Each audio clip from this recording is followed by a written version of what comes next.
कहानी ये शुरुआत होती है सैन फ्रांसिस्को के एफबीआई डिपार्टमेंट में, जहाँ फ्रैंक और मैथ्यू नाम की दो पुलिस डिटेक्टिव्स रात के अंधेरे में चुपके से अंदर घुस आए थे। इसके बाद वो एक खास कमरे में पहुंचे जहां एफबीआई ऑफिसर्स को ही जाने की इजाजत थी और वहां के कंप्यूटर का डेटा देखने लगे। असल में उन्हें किसी खास बोन मैरो वाले इंसान की तलाश थी। थोड़ी देर ढूंढने के बाद उन्हें पीटर जे नाम के एक आदमी का डेटा मिला। वो एक खूंखार अपराधी था जिस पर हत्या और बलात्कार जैसे संगीन आरोप थे। इस समय पीटर पेलिकन बे स्टेट जेल में कैद था। हालांकि वो 9वीं क्लास तक ही पढ़ा था, मगर उसका IQ 150 से भी ज्यादा था। इसके अलावा वो 2 बार जेल से भाग चुका था और 2 पुलिस वालों की जान तक ले चुका था। उसने पुलिस वालों को जिंदा जलाकर उनकी ID की मदद से बाकी पुलिस वालों को चकमा दे दिया। पीटर एक मामूली अपराधी नहीं बल्कि बहुत शातिर आदमी था जो लोगों के दिमाग से खेलना बखूबी जानता था। खैर अगले दिन फ्रैंक और पुलिस कैप्टन जेल में पीटर से मिलने गए। जब फ्रैंक पीटर से मिला तो उसने खुलासा किया कि उसके 8 साल के बेटे को लुकीमिया है।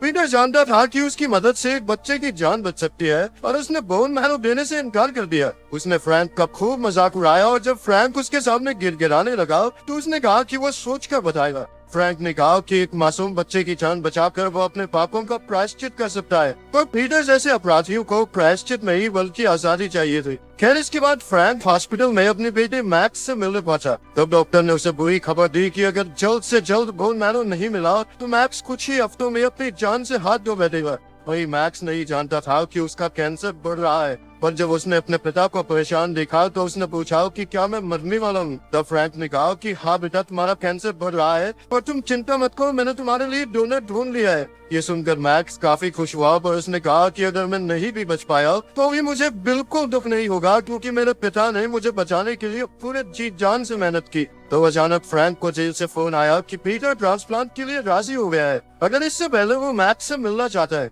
फ्रैंक थोड़ा हिचकिचाया, पर उसने मैक्स को जेल लाने का वादा किया। फिर अगले दिन पीटर और मैक्स एक कमरे में बैठे थे। पीटर ने मैक्स से कहा कि उसे अंकल पीट कहकर बुलाया और फिर कुछ देर बातें करने के बाद उसका डोनर बनने को राजी हो गया। तब मैक्स बहुत खुश होकर अपने पिता के पास दौड़ते हुए गया। फिर पीटर ने फ्रैंक के सामने अपनी मांगे रखी। उसने कहा कि उसे बाकी कैदियों से बातचीत करने की इजाजत दी जाए, उसे सिगरेट दी जाए और जेल की लाइब्रेरी में जाने की इजाजत मिले। पहले तो जेल का वार्डन उसकी मांगे मानने को तैयार नहीं हुआ, मगर फ्रैंक ने जैसे तैसे बड़े ऑफिसर्स से बात करके उसे मना लिया। इसके बाद पीटर को एक सिगरेट दी गई और उसने फॉर्म पर साइन कर दिया। इसके बाद जब वो अकेला था तो वो अपने जूतों की लेस अपने अंगूठे से बांधकर खींचने लगा और उसने अपने अंगूठे की हड्डी तोड़ दी। असल में ये उसके प्लान का पहला हिस्सा था। वहीं दूसरी ओर मैक्स को डर था कि अगर उसे पीटर जैसे एक अपराधी का बोन मैरो मिलेगा तो वो भी उसके जैसा न बन जाए। तब फ्रैंक ने उसे समझाया कि पीटर के गुनाहों के जिम्मेदार उसके शरीर से ज्यादा उसकी आत्मा है। उधर जेल में पीटर ड्रग्स की तस्करी करने वाले एक कैदी से मिला। वो कैदी पीटर की मदद नहीं करना चाहता था, मगर पीटर ने उसे जान से मारने की धमकी दे दी। फिर उसने कहा कि उसे नार्कन नाम का एक एंटी ड्रग चाहिए। उस कैदी ने पूछा कि आखिर तुम्हें ये ड्रग क्यों चाहिए, तो पीटर ने कहा कि जल्द ही तुझे ही नहीं सबको पता चल जाएगा। खैर अब वो कैदी ड्रग लाने में जुट गया और इधर पीटर लाइब्रेरी में मौजूद कंप्यूटर में उस हॉस्पिटल का नक्शा देखने लगा जहाँ ट्रांसप्लांट होने वाला था। वो इसके साथ साथ चेस खेल कर गार्ड्स को चकमा देता रहा। वहीं दूसरी ओर पुलिस फोर्स हॉस्पिटल में पीटर को लाने से पहले वहाँ की सुरक्षा का इंतजाम करने में जुट गई थी। उधर हॉस्पिटल के ऊपर कई हेलीकॉप्टर उड़ रहे थे और कई फौजी पीटर को जेल से हॉस्पिटल ले जाकर वापस जेल में ले आएंगे। आखिरकार ट्रांसप्लांट से एक रात पहले ड्रग बेचने वाले कैदी ने पीटर को दवाई के नाम पर उसका कहा हुआ ड्रग दे दिया। जब पीटर अपने कमरे में आया तो उसने इस ड्रग का कैप्सूल अपनी जीप के नीचे छुपा लिया। फिर अगले सुबह सैकड़ों गार्ड्स और कई गाड़ियां पीटर को लेकर हॉस्पिटल की ओर रवाना हो गई। उसे कुर्सी से बांधकर कमरे में लाया गया और फिर उसे बेड पर लेटाकर उसके हाथ बांध दिए गए,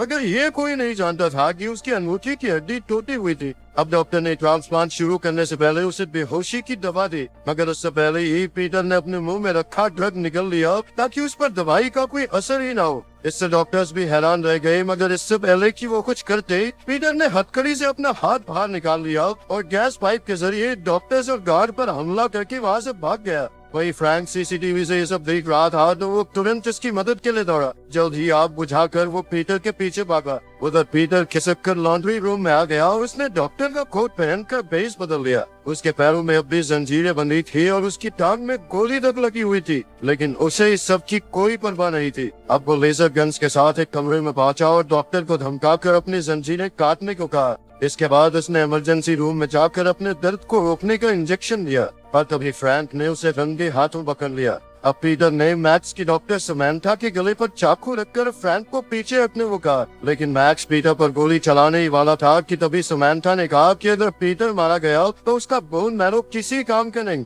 और फिर मैक्स कभी ठीक नहीं हो पाएगा। तभी अचानक विल्सन नाम का एक पुलिस वाला पर्दे के पीछे से निकला और उसने पीटर पर बंदूक तान दी, मगर तभी फ्रैंक ने अपनी बंदूक पीटर को दे दी ताकि वो अपनी जान बचा सके। वो जानता था कि उसे पुलिस फोर्स से निकाल दिया जाएगा, मगर इस वक्त उसके लिए मैक्स की जान से ज्यादा कीमती और कुछ नहीं था। अब विल्सन और पीटर के बीच बहस चल रही थी कि अचानक फ्रैंक पीटर के सामने आकर खड़ा हो गया। तभी पीटर ने एक और पुलिस वाले पर गोली चला दी और विल्सन को जख्मी करके वहाँ से भाग निकला। जल्दी पुलिस कैप्टन वहाँ पहुंचा और उसने फ्रैंक को खूब फटकार लगाई, क्योंकि उसने अपने बेटे के लिए न जाने कितने लोगों की जान दांव पर लगाई थी। अब गार्ड्स फ्रैंक को गिरफ्तार करके पुलिस स्टेशन ले जाने लगे, पर जैसे ही वो हॉस्पिटल से बाहर पहुंचे तो फ्रैंक ने गार्ड्स को रिपोर्टर्स की भीड़ में धक्का दे दिया और उन्हें चकमा देकर भाग गया। उधर हॉस्पिटल में मैक्स की नाक से खून बह रहा था और डॉक्टर समैंथा उसके साथ थी। ऑफिसर मैथ्यू भी वहाँ मौजूद था, पर अचानक पीटर ने वहाँ आकर उस पर हमला कर दिया। फिर उसने समैंथा को धमकी देकर पूछा कि हॉस्पिटल में साइक्लोप्रोपेन कहाँ रखा जाता है।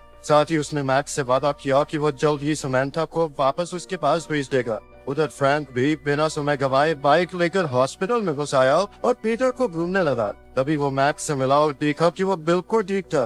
फिर उसने मैथ्यू की मदद की। तभी मैक्स ने उसे बताया कि पीटर साइक्लोप्रोपेन के बारे में बात कर रहा था। अब फ्रैंक ने मैक्स को मैथ्यू के हवाले छोड़ा और बाहर की ओर भागा। उधर पीटर ने समैंथा को एक बैग में साइक्लोप्रोपेन के 2 टैंक्स रखने को कहा और फिर उसे इलेक्ट्रिकल रूम ले जाने को कहा। असल में वो पूरे हॉस्पिटल में धमाका करके यहाँ से भागने की फिराक में था, ताकि फिर कोई भी उसे पकड़ न सके। अगर तभी अचानक समैंथा ने उस पर टैंक से हमला कर दिया और फिर वहाँ से भाग निकली। तभी वो फ्रैंक से मिली और फ्रैंक ने उससे गुजारिश की कि वो पीटर के बारे में पुलिस को न बताए, क्योंकि वो तो देखते ही पीटर को मार डालेंगे। आखिरकार समैंथा मान गई और मैक्स के पास चले गई। इसके बाद फ्रैंक सीधा प्रोपेन रूम पहुंचा, जहां पीटर मौजूद था, पर पीटर जानता था कि फ्रैंक उसे कभी नहीं मारेगा, इसीलिए वो कमरे में धमाका करके भाग निकला। इस धमाके से पूरे हॉस्पिटल का इलेक्ट्रिकल सिस्टम बंद हो गया और सारे वेंटिलेटर्स भी रुक गए। तब मैथ्यू मैक्स को लेकर हॉस्पिटल की पुरानी बिल्डिंग में चला गया, जो नए हॉस्पिटल से एक पुल के जरिए जुड़ी हुई थी।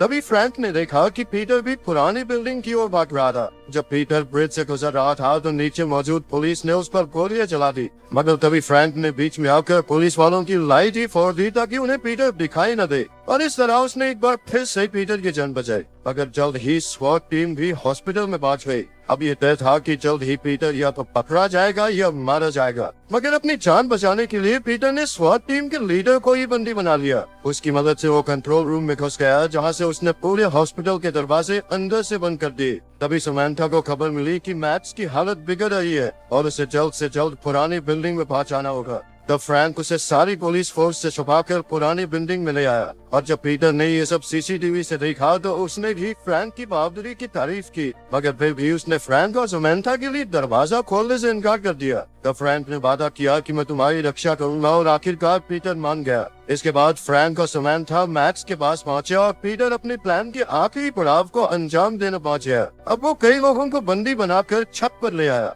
वो जानता था कि कैप्टन और उसकी पूरी टीम पुल से होते हुए पुरानी बिल्डिंग की तरफ आ रही होंगे। असल में पीटर ने पुल के पास प्रोपेन का टैंक रखा था ताकि धमाके में पूरी टीम मारी जाए, और उसी वक्त फ्रैंक ने टीम के पुल पर चढ़ने से पहले ही टैंक में धमाका कर दिया और पूरी टीम की जान बचाई। अब बिल्डिंग में सिर्फ पीटर, फ्रैंक, मैथ्यू, मैक्स और समैंथा मौजूद थे। मैथ्यू, मैक्स और समैंथा एक कमरे में बंद थे और उस कमरे के बाहर पीटर और फ्रैंक का आमना सामना हुआ। पीटर फ्रैंक को मारने की बात था कि मैक्स ने दरवाजा खोल दिया और अब पीटर उसे पकड़कर भाग गया। वो मैक्स को लेकर मुर्दा घर में पहुंचा, जहां से अंडरग्राउंड सुरंग निकलती थी। दरअसल यही पीटर का प्लान था, क्योंकि उसने पहले ही पूरे हॉस्पिटल का नक्शा अपने दिमाग में छाप लिया था। अब उसने दीवार में एक छेद किया और मैक्स से माफी मांगी, क्योंकि वो उसकी मदद नहीं कर पाया। खैर फिर वो मैक्स को वही छोड़कर सुरंग के रास्ते फरार हो गया। सिर्फ आधे घंटे में सूरज निकलने वाला था और उसे पूरा यकीन था कि सुबह के ट्रैफिक में पुलिस उसे कभी नहीं ढूंढ पाएगी। खैर जल्द ही फ्रैंक वहाँ पहुंचा और सुरंग में पीटर के पीछे गया।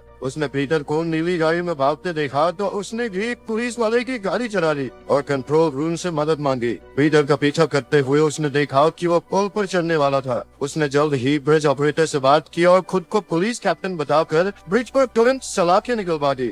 जिससे पीटर वही फंस गया। आखिरकार फ्रैंक और पीटर का फिर से सामना हुआ, पर तभी कैप्टन और उसकी टीम हेलीकॉप्टर से वहां पहुंचे और पीटर पर धुआंधार गोलियां चलाने लगे। मगर तभी फ्रैंक ने अपने सीने पर गोली खाकर पीटर की जान बचाई। जब पीटर ने भागने की कोशिश की तो फ्रैंक ने उसके पैर पर गोली चला दी और वो नीचे समुद्र में जा गिरा। आखिरकार ट्रांसप्लांट कामयाब रहा और मैक्स की जान बच गई। जब उसकी आँख खुली तो उसके हीरो पिता उसके सामने बैठे थे। वहीं दूसरी ओर पीटर भी जिंदा था। उसने गार्ड से पूछा कि मैक्स कैसा है। तभी अचानक उसका बेड आगे बढ़ने लगा और गार्ड को एहसास हुआ कि उसकी बंदूक गायब थी। अंत में पीटर ने उस पर बंदूक तान दी और कहा, मुझे यहाँ से बाहर ले चलो। शायद